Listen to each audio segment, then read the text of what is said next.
اذ قالت الملائکۃ یا مریم ان اللہ یبشرک، وہ وقت یاد کرو جب فرشتوں نے کہا کہ اے مریم بے شک اللہ تعالیٰ تمہیں خوشخبری دیتا ہے بکلمۃ من، اس کی جانب سے خاص کلمہ، اسمہ المسیح عیسی ابن مریم، نام اس کا ہوگا عیسیٰ ابن مریم، اور وہ مسایہ بھی ہوں گے، مسیح ہوں گے، وجیہن فی الدنیا والآخرہ، اور معزز ہوں گے اللہ کے نزدیک دنیا کی زندگی میں بھی اور قیامت والے دن بھی اللہ کے معزز بندوں میں ہوں گے، ومن المقربین، اور اللہ کے قرب والے بندوں میں۔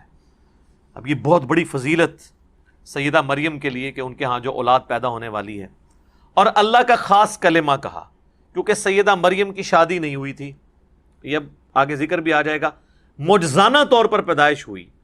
ویسے تو ہم سب اللہ کا کلمہ ہے، کیونکہ اللہ تعالیٰ فرماتا ہے کہ جب میں کسی چیز کا ارادہ کرتا ہوں کن فیکون، ہر کن ایک کلمہ ہے اللہ کا جس کے اگینسٹ چیزوں کی تخلیق اللہ تعالیٰ فرماتا ہے۔ لیکن وہ خاص اس لیے ہیں کہ ان کا باپ نہیں تھا، صرف ماں تھی، تو اس لیے اللہ نے ان کو اپنے ساتھ منسوب کیا۔ اور آگے چل کر سورۃ المائدہ میں آئے گا کہ اللہ کی روح، اللہ کی طرف سے خاص روح۔ اب روح تو مخلوق ہے، اللہ کی روح سے مراد یہ نہیں کہ اللہ کی اپنی روح، اللہ تعالیٰ تو ان چیزوں سے پاک ہے، اللہ کی طرف سے روح۔ وَنَفَخْتُ فِيهِ مِن رُوحِي، جو حضرت آدم علیہ السلام کے لیے آیا، اور آگے چل کے اللہ تعالیٰ پھر عیسائیوں کو جو ہے نا الزامی جواب کے طور پہ، پھکی کے طور پہ فرمائے گا کہ بھئی اللہ کے نزدیک تو عیسیٰ کی مثال آدم کی سی ہے۔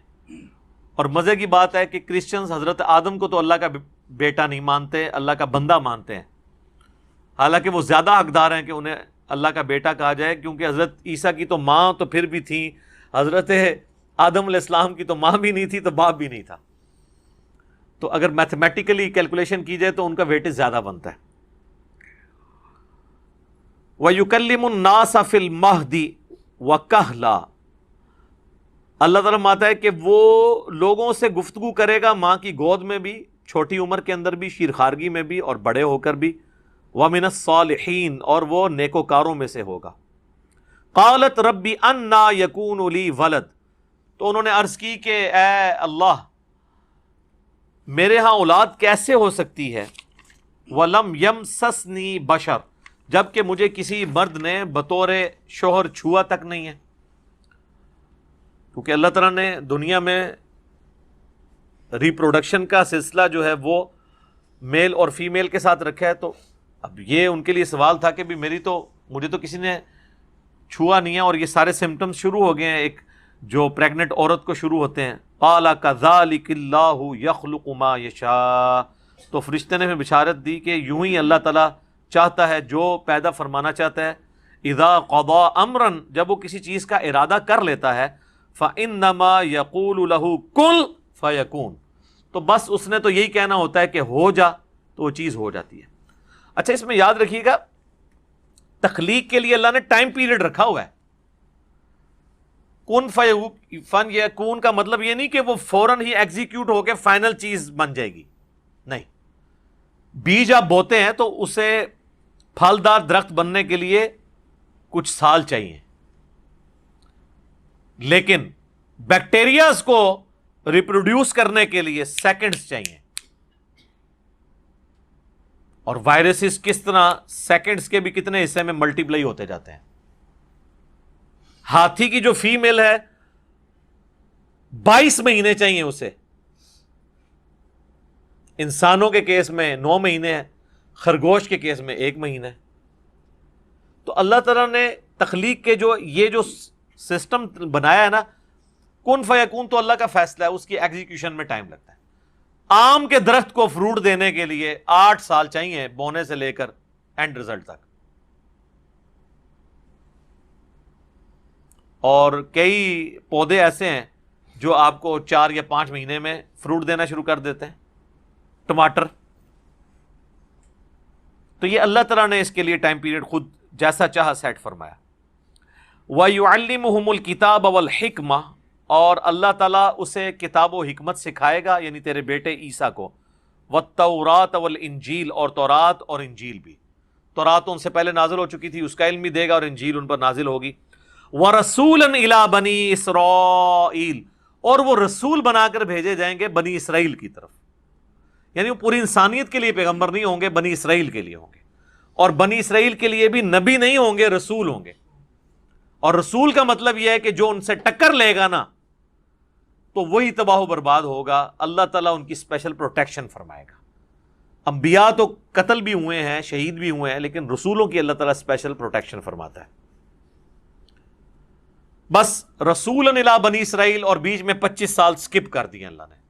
سورہ مریم میں تو آتا ہے وہ جب پھر بچہ لے کر آئیں تو علماء کرام نے عرض کی، ظاہر ہے وہ علماء کرام تھے نا یار، اور کون تھے یہودیوں کے، عام آدمی تو نیڑے نہیں کو لگن دیتا. علماء کرام نے کہا کہ بھئی آپ تو مطلب آپ کے خاندان میں بھی ایسا کوئی برائی کرنے والا نہیں تھا، اور یہ آپ بچہ کہاں سے لے کے آئی ہیں، آپ کی کوئی شادی نہیں ہوئی، کوئی ایسا مسئلہ نہیں ہے. تو انہوں نے بچے کی طرف اشارہ کیا تو وہ دودھ پیتا بچہ بول اٹھا کہ میں اللہ کا پیغمبر ہوں، اللہ نے مجھے کتاب دی ہے، اور اللہ تعالیٰ نے مجھے خوش بخت بنایا ہے، اپنی ماں کے ساتھ اس نے سلوک کرنے والا. سلام ہو اس دن پر جس دن میں پیدا ہوا، اور اس دن پر جس دن میں مروں گا، اور جس دن دوبارہ زندہ کیا جاؤں گا. یہ ساری گفتگو انہوں نے کی، اور یہ پبلکلی انہوں نے گفتگو کی ہے. لیکن مولوی اتنی ہٹ دھرم چیز ہے، جیسے آپ مولوی کو قرآن حدیث دکھا دیں پھر بھی انکار کر دیتا ہے. وقتی طور پہ وہ خاموش ہو گئے، اور جب وہی بچہ جوانی کی عمر کو پہنچا تو کہنا شروع کر دیا کہ یہ تو گمراہ ہے، اور وہی ساری گالیاں دینی شروع کر دیں. حالانکہ اتنا کچھ دیکھنے کے بعد، اور کوئی پرانی بات تو نہیں سر، 20-25 سال پہلے ایک واقعہ ہوا ہے، اور ابھی وہ لوگ زندہ ہیں جنہوں نے ان کو شیر خارگی کی عمر میں کلام کرتے ہوئے دیکھا، اور اللہ کا معجزہ ایک ظاہر ہوا ہے. اس کے باوجود کم از کم ان لوگوں کو تو مان لینا چاہیے تھا. لہٰذا یہی میں کہتا ہوں کہ مولوی اتنی عجیب چیز ہے کہ اس کے سامنے پیغمبر بھی آ جائے نا، یہ بات ماننے کے لیے تیار نہیں ہوتا. تو آپ شریفانہ انداز میں ان کو قرآن و سنت منوانا چاہتے ہیں، فزیکلی پیغمبر بھی آ جائے تو اس کو نہیں مانیں گے، الا یہ کہ اللہ تعالیٰ کسی کو توفیق دے دے یا کوئی ہٹ درمی اپنی چھوڑ دے. تو اللہ تعالیٰ فرماتا ہے اب اس کو سکپ کر دی، بیچ میں ان کے 25 سال سکپ ہو گئے شیر خارگی کی عمر سے لے کے. تو اب ڈائریکٹ حضرت عیسیٰ علیہ السلام جوان ہو چکے ہیں، to cut the story short, اور وہ آ کے بنی اسرائیل میں دعوت دے رہے ہیں. اچھا، ایران والوں نے نا ایک فلم بنائی ہے حضرت عیسیٰ علیہ السلام کے اوپر، میرا خیال ہے 2-2.5 گھنٹے کی ہوگی، مختصر سی بایوگرافی. ظاہر ہے کہ وہ سمجھ رہے تھے کہ بھئی عیسائی جو ہیں وہ حضرت عیسیٰ علیہ السلام کا اپنا ورژن پیش کر رہے ہیں. کبھی وہ فلم بناتے ہیں پیشن آف دا کرائسٹ کے نام سے، اور اس طریقے سے مختلف فلمیں انہوں نے بنائی ہیں، کنگ آف دا کنگز. تو وہ اپنا ورژن پیش کر رہے ہیں، تو مسلمان بھی پیش کریں کہ جو اصل ورژن ہے. تو اچھے طریقے سے انہوں نے اس کو فلمایا ہے. تو اس میں بھی انہوں نے یہ سین بھی فلمایا کہ جب وہ جاتے ہیں یروشلم میں، اور جا کے علماء کرام کے سامنے دعوت رکھتے ہیں. جس طرح آپ بھی سمجھتے ہیں کہ علماء تو مطلب دین پیے ہوئے ہیں، یہ فوراً مان لیں گے. تو حضرت عیسیٰ ابن مریم وہاں پہ جا کے ان کے سامنے وہی کرتے ہیں کہ ان کی غلطیاں ہائی لائٹ کرتے ہیں، جو ان کے اندر خرابیاں ہوتی ہیں. تو وہ پھر ان کے قتل کا فتویٰ جاری کر دیتے ہیں، اور انہیں ان تکلیف سے پھر گزرنا پڑتا ہے. اینڈ پہ اللہ تعالیٰ ان کو زندہ آسمانوں پہ اٹھا لیتا ہے ان کے شر سے بچا کر. اور قرب قیامت میں جب وہ اتریں گے تو پھر انہی یہودیوں سے بدلہ لیں گے، کیونکہ انبیاء کے انکار کرنے والوں سے پھر اللہ تعالیٰ بدلہ لیتا ہے. حضرت عیسیٰ علیہ السلام کے اٹھائے جانے کے بعد بھی یہودیوں پہ عذاب کی کئی ایک قسطیں آئی ہیں. ایک فائنل قسط جو ہے وہ آئے گی جب یہ دجال کے ساتھ ملیں گے، تو عیسیٰ ابن مریم ان کے خلاف قتال کریں گے. اس پہ میرا مسئلہ نمبر 12 ریکارڈڈ ہے، جسے شوق ہے وہ دیکھ سکتا ہے. تو اب وہ جوانی کی عمر کو پہنچے ہیں. انی قد جئتکم بآیۃ من ربکم، اور وہ آ کے کہہ رہے ہیں یروشلم میں کھڑے ہو کر، اب مجھے بتائیں کہ مولویوں کا کیا کام ہے کہ جب اللہ کا پیغمبر آ گیا ہے تو وہ اپنی مسندوں پہ بیٹھے رہیں، کیونکہ باقی سب تو اسیسمنٹ کے ساتھ دین سکھا رہے ہیں نا، پیغمبر تو وہی کے ساتھ دین سکھا رہا ہے. تو جب عیسیٰ ابن مریم نے کہا نا کہ میں آ گیا ہوں تمہارے پاس، دیکھو روشن معجزہ ایک لے کر تمہارے رب کی طرف سے، اور اتنے بڑے معجزات لے کے آئے کہ اس کے بعد تو کوئی گنجائش ہی نہیں رہتی کوئی انکار کرے. انی اخلق لکم من الطین کہیئۃ الطیر، میں تمہارے لیے مٹی سے، کیچڑ سے ایک پرندے کی ایک ڈمی کے طور پر ایک پرندہ بناتا ہوں، اور پھر کیا کرتا ہوں، فانفخ فیہ فیکون طیرا باذن اللہ، اور پھر اس میں پھونک مارتا ہوں تو اللہ کے اذن سے وہ پرندہ بن جاتی ہے. اب مجھے بتائیں یہ کوئی چھوٹا معجزہ ہے کہ مٹی کی ایک مورت بنا کے پھونک مارو اور وہ جناب مرا ہوا پرندے کو پھونک مار کے کوئی زندہ نہیں کر سکتا، انڈے کو پھونک مار کے اس میں سے پرندہ نہیں کو نکال سکتا، اور مٹی میں سے.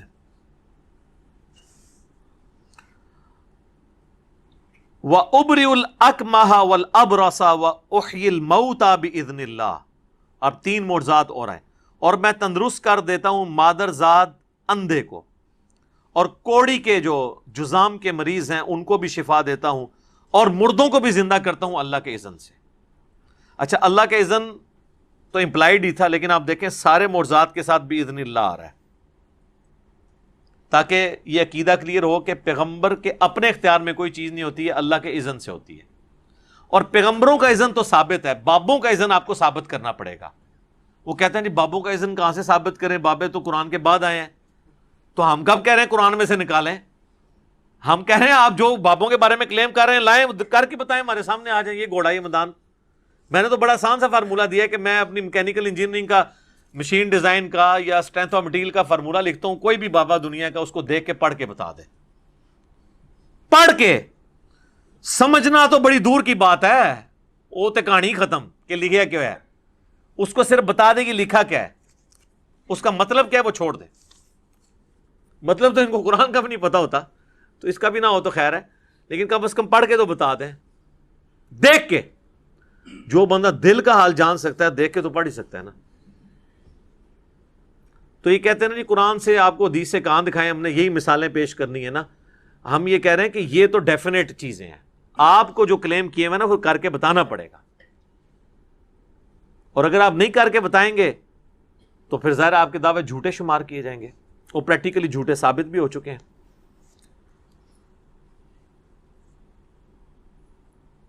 آپ اندازہ کریں کہ ایک مادر ذات اندھا ہے جس کی آنکھیں نہیں ہیں یا آنکھوں کے ڈھیلے بھی نہیں ہیں، اس پہ ہاتھ پھیرتے تھے اور وہ آنکھیں آ جاتی تھی. وہ چھوٹا معجزہ ہے. اور مردہ ہے، اور یہ اللہ تعالیٰ کرواتا تھا تاکہ ان کو یقین آئے کہ یہ اللہ کے پیغمبر ہیں. اور اس زمانے میں طب بڑے عروج پہ تھی، اللہ تعالیٰ نے ان کی جو ڈاکٹر کی فیلڈ میں عروج تھا اس کا غرور توڑا کہ لاؤ کوئی ڈاکٹر یہ کام کر کے بتا سکے. سر اس زمانے میں کیا آج نہیں کوئی کر سکتا. اور میرا یہ جملہ یاد رکھیے گا، میں نے کئی ایک ویڈیوز میں کہا کہ جو پیغمبروں کے معجزات ہیں نا وہ قیامت تک کبھی بھی سائنٹیفکلی ریپروڈیوس نہیں ہو سکتے. سائنس جتنی بھی ترقی کر جائے نا، جو پیغمبر کے معجزات ہیں نا ریپروڈیوس نہیں ہو سکتے، الا یہ کہ ایک دجال کا فتنہ وہ اللہ نے آزمائش کے طور پہ جو بتانا تھا پہلے بتا دیا. یہ کبھی نہیں ہو سکتا کہ ہڈی ٹوٹی ہوئی ہے اور وہ اپنے کیورنگ پیریڈ سے پہلے جڑ جائے 6 سے 7 ہفتے. یہ کبھی میڈیکل سائنس میں نہیں ہوگا کہ آپ ٹوٹی ہوئی ہڈی لے کے جائیں اور وہ دوائی لگائیں اور ساتھ جڑ جائے بندہ چلنا شروع کر دے.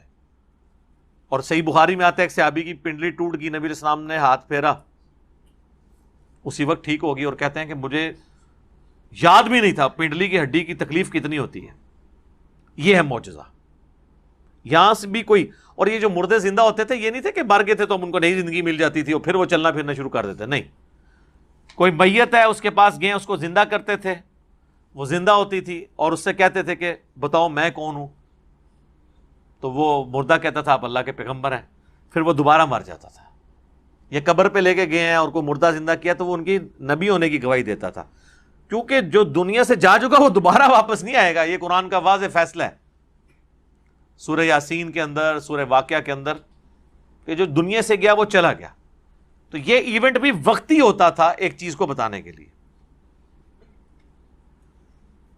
وَأُنَبِّئُكُم بِمَا تَأْكُلُونَ وَمَا تَدَّخِرُونَ، اور میں تمہیں بتا دیتا ہوں جو تم کھاتے ہو اور جو تم جمع کرتے ہو فی بیوتکم اپنے گھروں میں. یعنی یہ بھی بتا دیتے تھے کہ آج تم کیا کھا کے آئے ہو. یہ تو چھوڑ دیں, میں اگر آپ سے پوچھوں کہ آج اتوار ہے تو یہ جو منگل والے دن آپ نے کیا کھایا تھا, تو آپ کو نہیں یاد ہوگا, الا یہ کہ کسی کو دعوت ہو تو وہ بتا بھی سکتا ہے, لیکن بندے کو 2-3 دن پرانی بات بھی یاد نہیں رہتی. ایون اگر میں آپ سے پوچھوں کہ پرسوں کی فجر میں یا پرسوں کی عشاء میں امام صاحب نے کون سی سورت تلاوت کی تھی, یہ تو بہت پرانی ہے, میں نماز کے بعد بھی پوچھ لوں تو بہت کم لوگ ہی بتا سکیں گے. ٹھیک ہے. اور حضرت عیسیٰ علیہ السلام ان کو بتا دیتے تھے تم آج یہ کھا کے اور یہ تمہارے گھر میں ہے, یہ معجزے کے لیے تھا. ان فی ذالک لآیہ, یہ وہی بات آ گئی, اس میں ہے نشانی, معجزہ, لکم تمہارے لیے, ان کنتم مؤمنین اگر تم واقعی بات ماننے والے ہو, اگر ایمان لانے کا تمہارا کوئی ارادہ ہے پھر تو تمہارے لیے اس کے اندر معجزہ ہے, ادروائز تم نے بات نہیں ماننی پھر تو اس کا کوئی علاج نہیں ہے. وَمُصَدِّقًا لِمَا بَيْنَ يَدَيَّ مِنَ التَّوْرَاةِ, اور میں تصدیق کرتا ہوں مجھ سے پہلے جو کتاب موجود ہے تورات کی, وَلِأُحِلَّ لَكُمْ بَعْضَ الَّذِي حُرِّمَ عَلَيْكُمْ, اور میں حلال کر دوں تمہارے لیے وہ چیزیں, اللہ نے مجھے اس کام کے لیے بھیجا ہے جو تم نے خود اپنے اوپر حرام کی ہوئی ہیں. یعنی ایک تقوی کا ہیضہ بھی ہوتا ہے نا, اور اس کی ایسے لوگ چیزیں اپنے اوپر کر لیتے ہیں حرام, اور پھر اس کو عشق رسول کا نام, وہ کہتے ہیں جی بایزید بستامی نے پوری زندگی خربوزہ نہیں کھایا. کیوں؟ وہ کہتے ہیں جی ایک دن وہ کھانے کے لیے بیٹھے تو وہ کہنے لگے کہ مجھے نہیں پتا اب نبی علیہ السلام نے ایسے کاٹا تھا, ایسے کاٹا تھا, اور یہ صرف عشق رسول خربوزے پہ تھا, باقی بھی تو چیزیں دنیا میں موجود ہیں, ان کے ساتھ کیا ہوا ہوگا. ٹھیک ہے. وہ جس طرح کہتے ہیں ویسے کرنی نے, مطلب انہیں کیا پتہ نہیں, اے دند سی تے او دند سی تے ساری بتیسی باہر کاٹ دی تھی. سب جھوٹ ہے, اس کا کوئی دین کے ساتھ تعلق نہیں ہے, یہ صرف ایک جذباتی چیزیں. تو یہ اس طرح کی پرورٹڈ جو مذہبی نیچر ہوتی ہے نا, وہ کئی ایک چیزیں اپنے اوپر خود لازم کر لیتی ہے, اور وہ کچھ چیزیں جو حلال ہیں ان کو بھی چھوڑ دیتی ہے اور اس کو نام دیتی ہے تقوی کا. اور پھر جب اگلی جنریشن آتی ہے نا, وہ پھر تقوی کے نام پہ ان چیزوں کو حرام کرنا شروع کر دیتے ہیں. تو پیغمبر اسی لیے آتا ہے کہ جو دین کے اندر بدعت داخل ہو چکی ہوتی ہے نا, ان کو وہ دور کرتے ہیں. بعض اوقات کسی کی ذاتی پسند ناپسند ہے, اس کو لوگ دین بنا لیتے ہیں اور پھر اس کو اس طریقے سے آگے ٹریول کرنا شروع کر دیتے ہیں, اور حتیٰ کہ پھر وہ حلال و حرام والا معاملہ شروع ہو جاتا ہے. یہ ہمارے بھی اس معاشرے کے اندر اس طرح ہوتا ہے کہ کئی لوگوں نے اس طرح کی چیزیں خود سے جاری کی ہوئی ہیں اور خود سے کچھ نکالی ہوئی ہیں, اسی بنیاد کے اوپر حلال و حرام کا فیصلہ بھی کر دیتے ہیں. تو حضرت عیسیٰ علیہ السلام نے ان سے یہ جو پابندیاں تھیں وہ دور کی, اس لیے وہ آئے تھے اگر وہ بات قبول کر لیتے. وَلِأُحِلَّ لَكُمْ بَعْضَ الَّذِي حُرِّمَ عَلَيْكُمْ وَجِئْتُكُمْ بِآيَةٍ مِّن رَبِّكُمْ, عمر تمہارے پاس بہت بڑی نشانی اللہ کی لے کے آیا ہوں, فَاتَّقُوا اللَّهَ, تو ڈر جاؤ اللہ سے, وَأَطِيعُونَ, اور میری اطاعت قبول کر لو. نا اطاعت کدھر قبول کریں, نبیوں کے ساتھ سب سے بڑا جھگڑا ہی یہ ہوتا ہے مولویوں کا. ظاہر ہے یہ مولویوں کی بات ہے, علماء یہود کا, کہ وہ اطاعت ہی تو ان کو چبھتی ہے کہ یہ بھی تو ہماری طرح کا انسان ہے, ہم اس کے پیچھے. آپ ذرا امیجن کر سکتے ہیں کہ یعنی 70 80 90 سال کے بابے بیٹھے ہیں اور ایک 25 سال کا نوجوان لڑکا عیسیٰ ابن مریم, وہ ان کو آگے کہہ رہا ہے کہ میرے پیچھے چلو, تم لوگ غلط طریقے. سر آپ سوچ سکتے ہیں, آپ اس ادھر کی مسجد میں بابے کے مقابلے پہ آپ سفید داڑھی والا دوسرا بابا لے جانا کہ حضرت صاحب آندہ سے یہ امامت یہاں کرائیں گے, آپ ان کی اطاعت کریں. بچے کو تو آپ چھوڑ ہی دیں, جوان عمر کے بندے کو تو چھوڑ ہی دیں, بوڑھے کے اگینسٹ بوڑھا نہیں آپ پیش کر سکتے, مسندیں ہیں ان کی.